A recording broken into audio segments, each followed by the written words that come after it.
My name is Janae Bowen, and I want to welcome you guys here today and thank you for being with me. I am the founder and owner of DogE911 All Pet Emergency Training. I am an animal paramedic and an animal massage therapist, as well as the founder. And what DogE911 is an all animal preventative care, triage, and disaster response program. We offer many different courses available to the public to be able to assist your animals of all types, all animals. Basically, we cover everything from pet massage to first aid.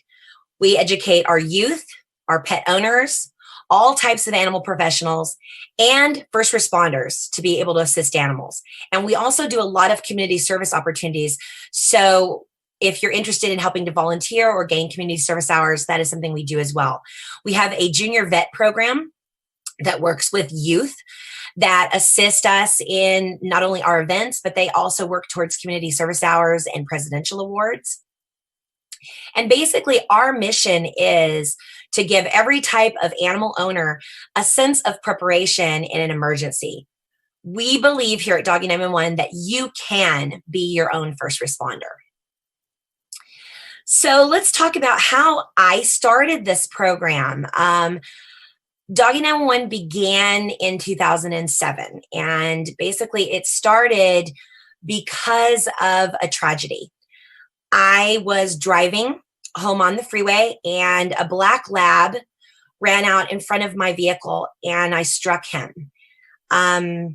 He actually died in my arms, and it's very emotional for me to talk about that too much. But basically, I did not know how to help him. I did not know what to do. So I vowed on that day that I would not feel helpless anymore. I would learn how to assist animals, and I would help others be able to assist animals as well. We have some great partnerships with DogE911.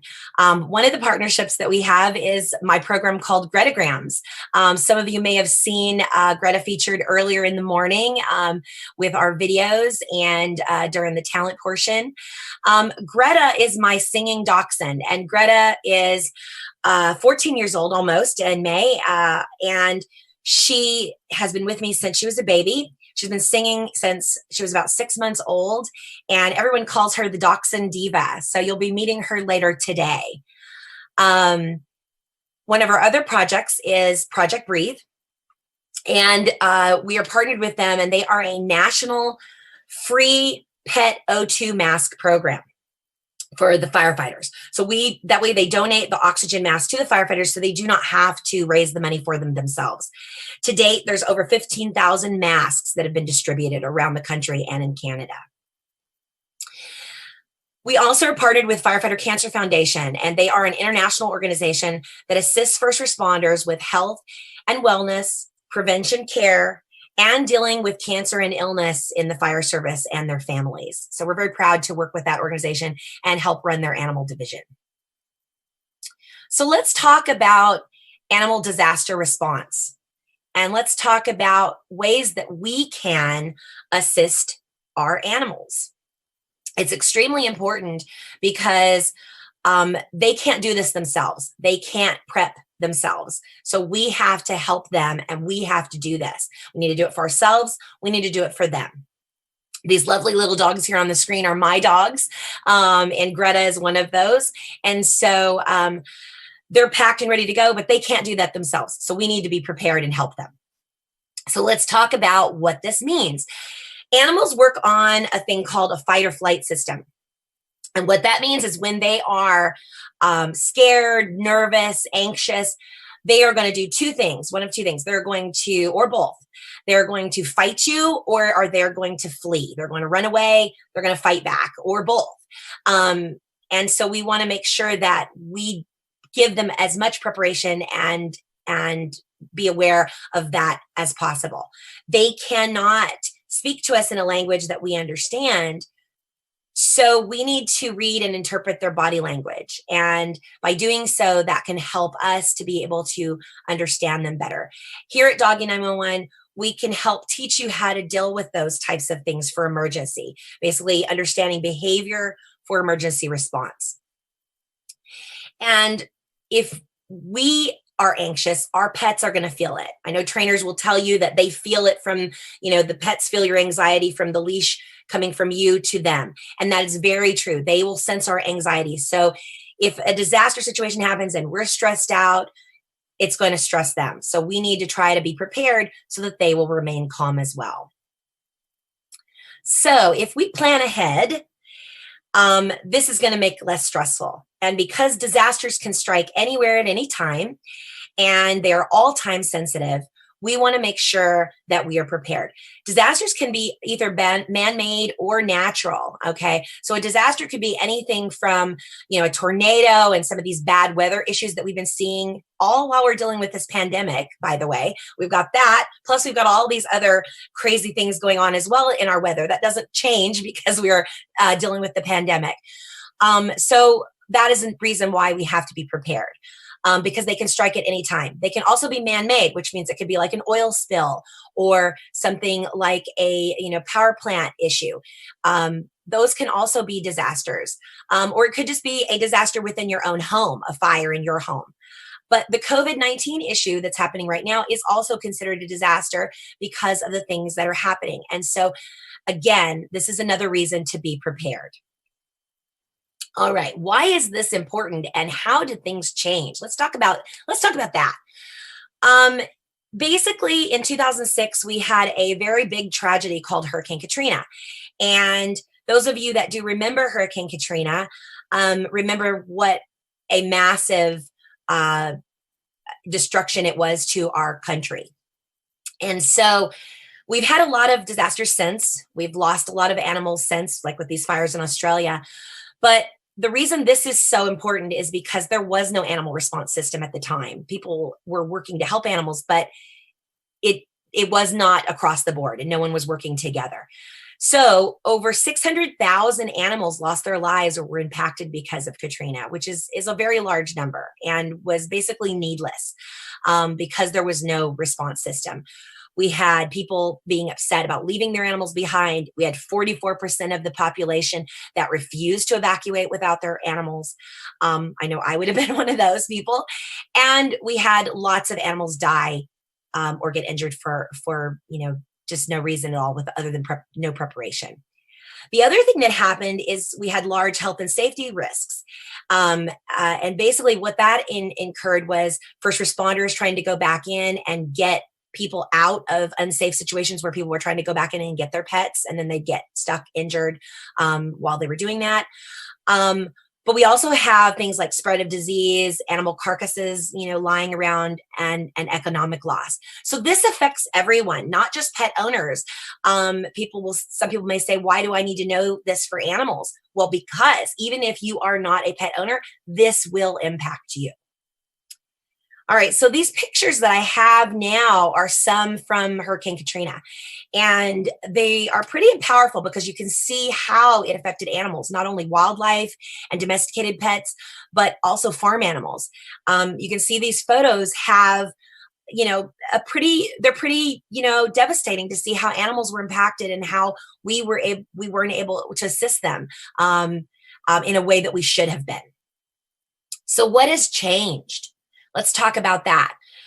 So after Hurricane Katrina, animal groups got together and they basically said, we don't want to see this happen again. We want to make sure that we are doing something to change this. And so federal laws were passed in October of 2006. And this law is called the Pets Act. And what this does is this makes sure that our local and state emergency preparedness plans account for the needs of pets and service animals, not only during a disaster, but before and after.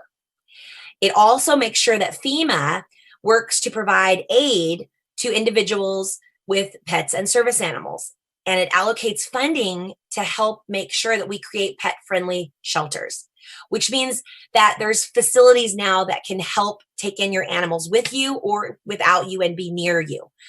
The other thing that this does is this creates grant funding so that you can get the funding you need to help prepare for a disaster. So let's say you have a kennel. Let's say you have a sanctuary.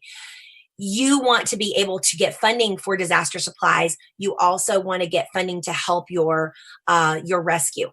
we're going for disaster. This is there to help you, assist you with that.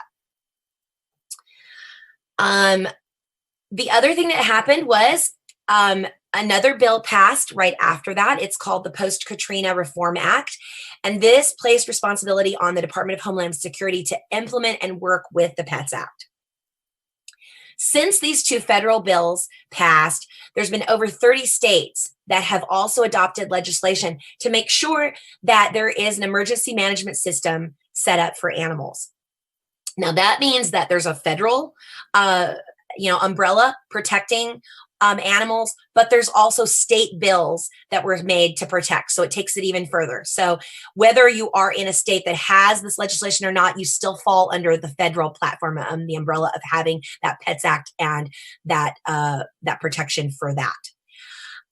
What this also did was make sure there was an animal response emergency system provided to help organize the state agencies, groups, and the local or volunteer organizations working together to make sure that there was stuff responding for the livestock and the pet evacuation issues, which takes it further. So it's not just pets now, it's also our farm animals and our wildlife. Basically, what these bills state is that if you go, you take your animals with them. You never leave them behind. And there's no excuse to, because these legislation are there to protect us. Okay. So the next slide is disaster response. And basically this is how it works. Okay. This is basically how it works. So the first 3 days, okay, are supposed to be on you. And that doesn't mean that you are not going to be able to have any assistance. What it means is that we want you to be prepared to be able to handle the situation on your own for 3 days. So that is why you need to be prepared. You need to plan ahead. You need to do the things that you need so that you have the supplies that you need to be ready to go with your pet. After that, okay, and during that time, your county government is going to be working and doing things during the disaster. So basically, this is the way it works between going from a county-wide disaster all the way to a federal disaster. And it could move that very quickly. It could be like Katrina obviously went to a federal disaster very quickly because it was a large scale. So depending on the issue of the disaster depends on how quickly these processes going to move through. So again, first 72 hours, we want you to be able to be on your own and be prepped so that you have what you need.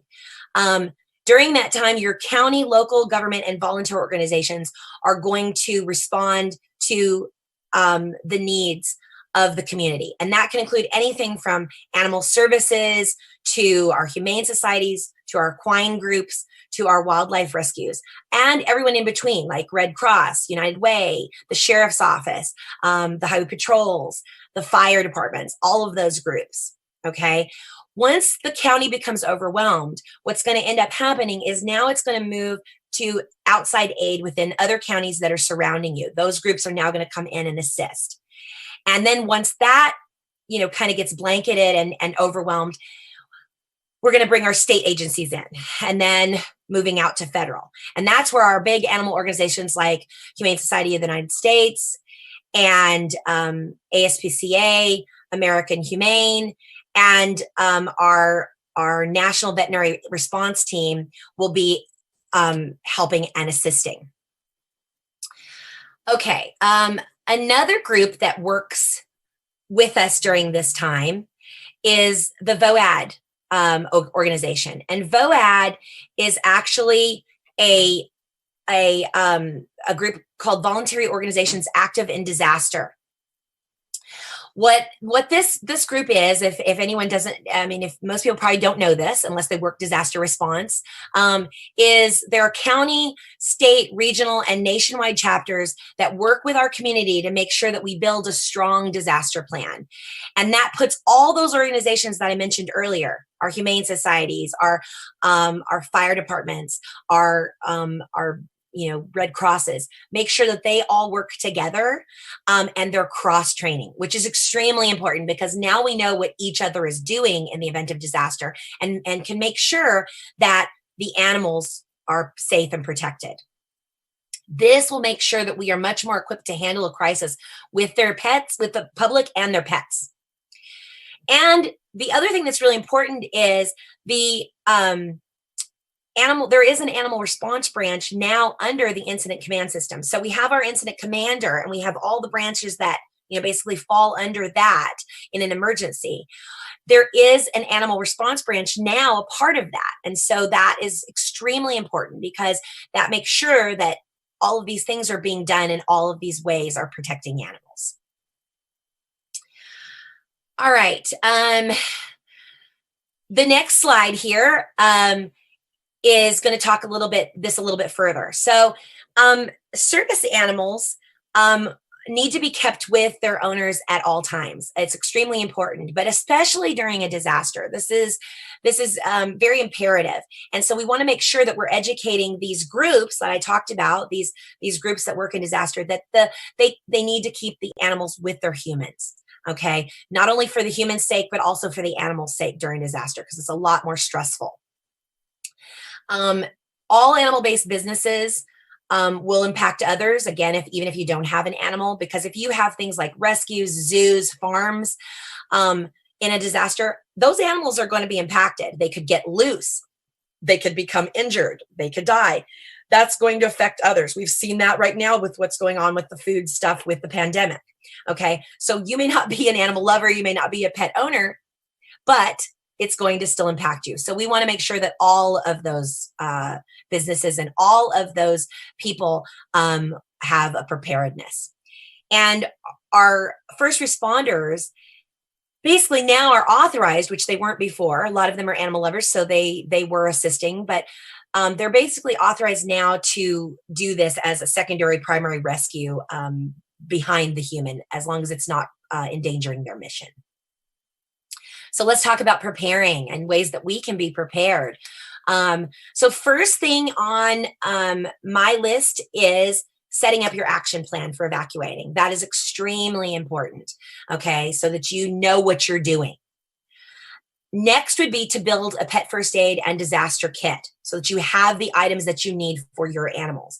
And this includes every type of animal that you own. So if you have a bird, if you have a horse, if you have a dog, whatever you have, you want to make sure that you have things in those kits that are specific to those animals. Some will cross over, some will not.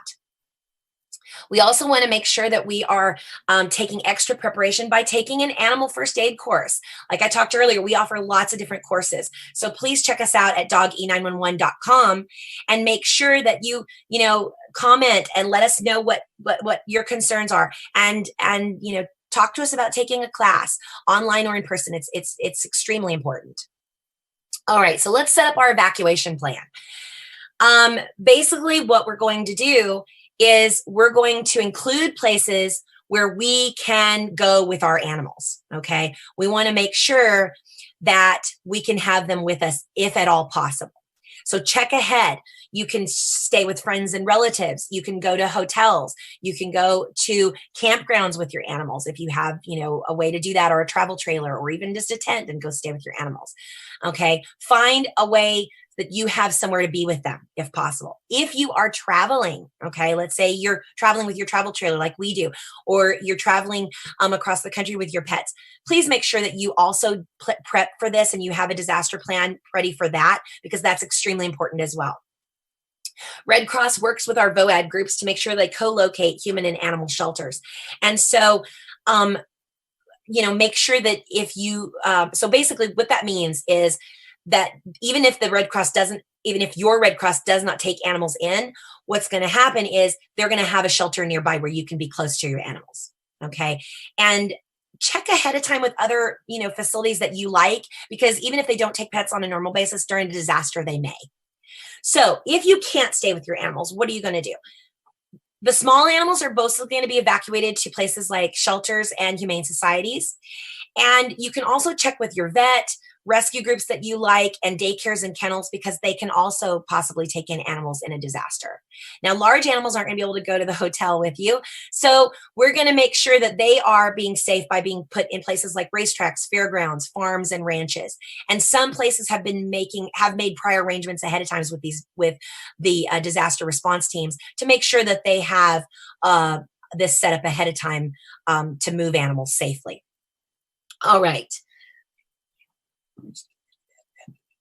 So basically, we want to practice our evacuation plans with our animals and our whole family to make them more comfortable. And so this means when you're with your family and you're with your pets, you want to do this at home just like you would, drilling and training with your kids. You want to do this with your pets because this is going to make them more comfortable for them, and it's going to reduce stress for yourself. Make sure you have, teach your animals basic commands and hand signals. Things that's going to do is help them to be able to listen to you and focus on you when there is a disaster situation and there's a lot of stuff going on around you that is, can cause them to be distracted and stressed. What if you're not home? Okay, what if you are having there's a disaster situation and you're not home? Okay, we need to have a way of having a backup plan. And so this is extremely important. So one thing that I recommend is posting animal rescue stickers on your windows for the first responders. Okay, we have these here. We use these as a fundraising opportunity for our oxygen mask program. So if you're interested, you can contact us through DogE911's website. And basically, you post these on your windows and doors, and you make sure that the first responders can see them and know that there's animals inside and get them out safely. Okay. Also put on there the hiding places of your pets, because animals can get scared. They may run underneath the bed. They may hide under a chair.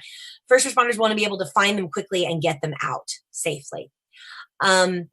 Also have a buddy system, have a neighbor, have a friend, someone, your parent, your sister, whoever, someone that can come in and get your animal out in the event of an emergency. And if you are an animal-based business, you need to also have an action plan and an alternate location to take those animals if you can't stay where you are. So if you are a sanctuary, partner up with another sanctuary where you can move those animals to that sanctuary on maybe another parcel of land that they have. Get them out, and you vice versa. You guys can work together to make sure that there are that they are not.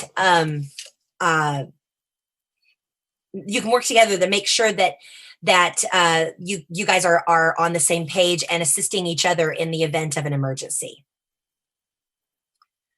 Okay. Next would be time to evacuate. Okay. So time to evacuate basically means that when you are told to leave, you need to leave. When you're told to stay, you need to stay. Okay. If emergency management tells you to evacuate, then you need to do so as quickly as possible. Okay. You need to get out with your pets. Okay. Make sure that everything is all properly identified, and make sure that your animals are all properly identified. Get your kits, get your supplies, get out of there. If you're told to shelter in place, you need to do so. Bring all the animals in that you can and seal up your home or your barn. Make sure that you also are prepared to deal with things like swaddling, restraining, and covering your animal if possible, because they may react differently in a disaster. They may be scared. They may bite you. Even the most loving pet can bite just because, they're frightened. And so we want to make sure that we are able to kind of comfort them in this time of disaster. So let's talk about what goes in your to-go bag, okay, and things that are important to have with you on an emergency. So all supplies should be kept inside a waterproof, airtight, and portable container. That is so that things don't get damaged and so that it's easy to move with you, okay? You might want to make a couple of different types of pet kits, okay? This is one of our kits here, and we are working to help make kits available for you guys to purchase on our website at DogE911.com as well. So make a couple different kind of kits. Keep one in your travel, keep one in your car, keep one in your home. Okay. You can apply different things in them for what, you know, the needs are. So first in that list would be our animal ID and records. Okay. And this would be, this is important because this helps make sure that your animal gets back to you. All right. So microchipping is first on this list. The reason that this is important is because this is something that's not going to fall off the animal. Okay. And it's a way of making sure that that animal is going to get back to you safely. Other things could be things like collars, tags, halters, leg or neck bands, things like photographs to help show that that's your animal and proof of that. And then something that's also important that people don't think about is their microchip number. Okay. You might have your pet microchipped, but you don't know their number. All right. That's extremely important to know the number because that's going to help make sure you get that animal back to you. So let's make sure we know our numbers. You know, you can put them on a little card in your wallet. You can put them on ID for your pet. You can put on their tags. You can put them on, you know, your keychain and get a little tag made. Whatever you need to do, make sure you know those numbers. Make sure that every type of identification has your current phone number, email address, all of that stuff. And so basically the identification needs to be there so that way you have a current way to contact.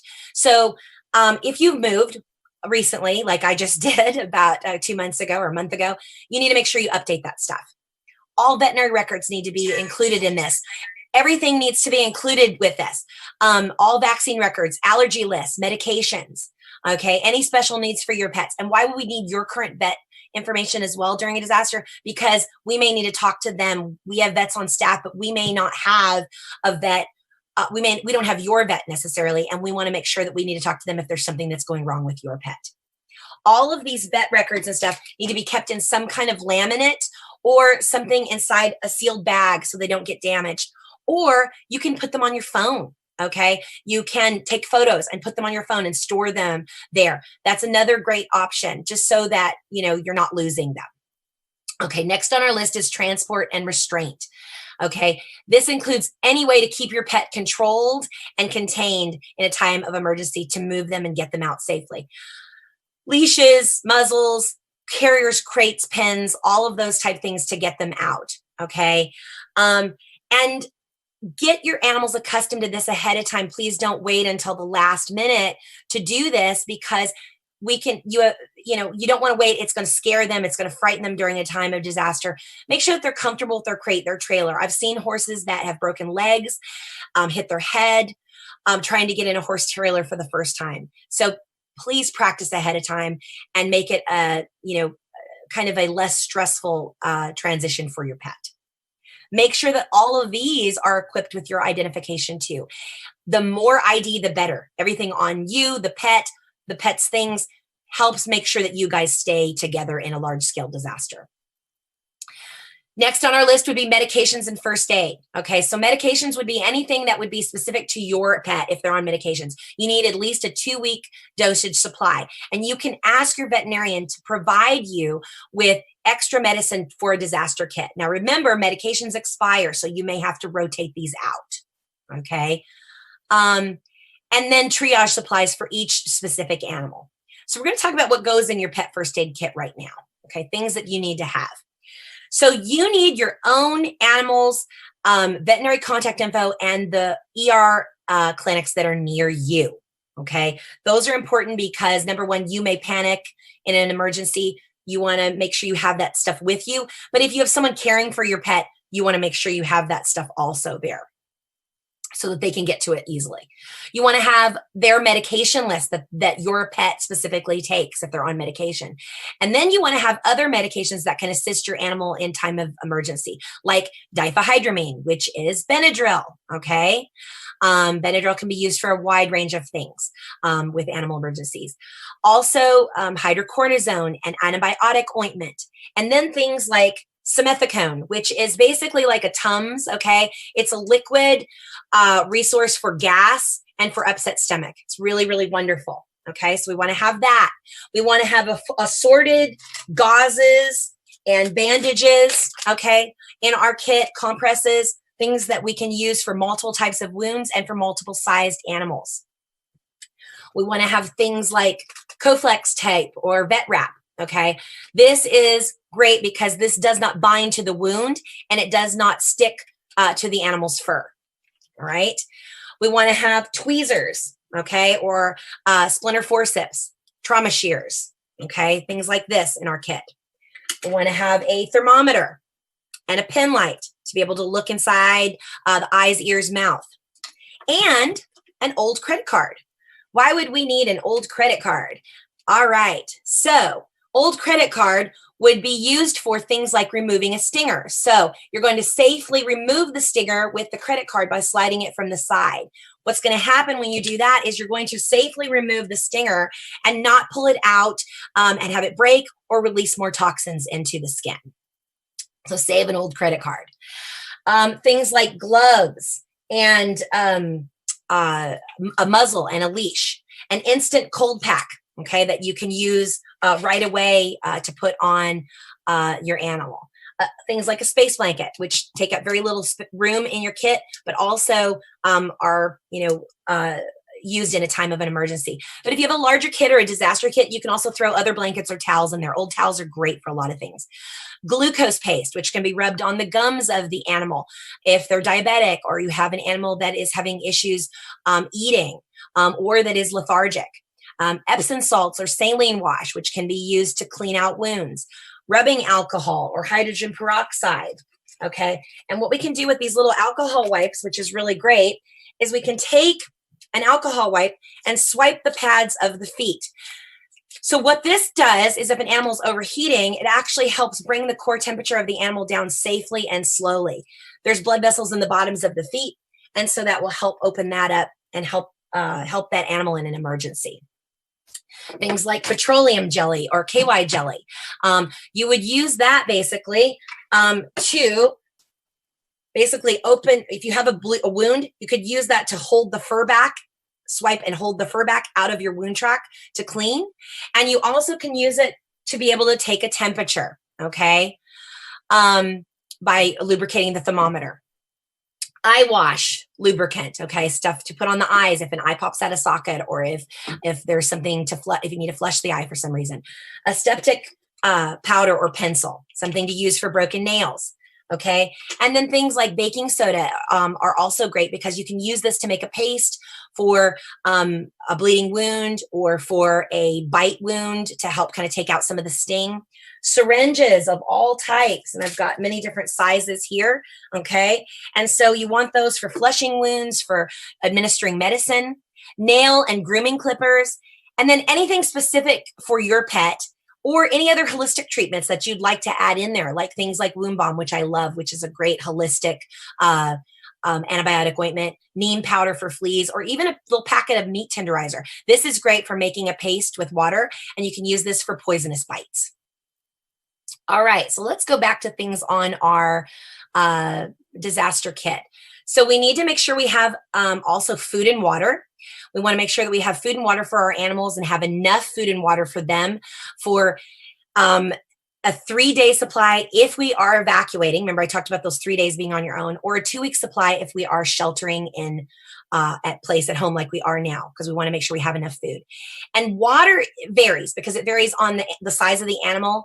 But basically, the rule of thumb is a gallon a day per animal, but that's going to depend because a gerbil is not going to drink as much drink as much water as a horse. So we want to make sure we have enough water for every animal as well as ourselves. Okay, we need cleanup supplies. We need to make sure that we are providing cleanup for our pets and ourselves. And we want to make sure that we are avoiding contamination. If we have a flood situation, we don't want putting things out there that are going to seep into our soil or are going to contaminate our environment or ourselves as well, or for the drinking water for the animals. So all types of cleaning supplies. And again, old towels are great to have. And then anything extra that could be on your list would be things that are specific to your pet, things like feeder bowls and buckets, things like comfort items to help reduce stress for your pet, things like blankets, toys for them, treats, an old shirt that has your smell on it, something that's going to make that animal feel comforted, and if they can't be with you. And then you might need things like a generator. You might need things like that if you have a sanctuary or something in a large scale. But also things like covers for your pets, like birds, so it would help kind of make them more comfortable during a disaster situation. And also things for animals that are more not as social, like reptiles, maybe a hide or a nest box to put them in. Stay together if at all possible. It is very important to do so, and that's why planning ahead. And if you are separated, please don't give up. Use resources that are there, like Pet Finder and Pet Amber Alert. They're there to help you during disaster. They have specific disaster links that you can use to help find your animal in a disaster situation.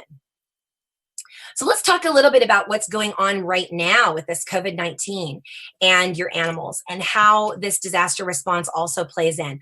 Why do we need to have a go bag ready for supplies and stuff for this? Because we are quarantining, self-isolation. And what if we get sick and we have to go into the hospital? We need to have these supplies ready so that someone is able to assist our animal in an emergency.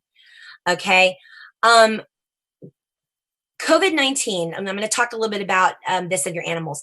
So right now, there is no evidence that animals can spread COVID-19, okay? The AVMA, the American Veterinary Medical Association, and the CDC, the Center for Disease Control, have stated there's no evidence, and there's low risk for human-to-animal transfer at this time.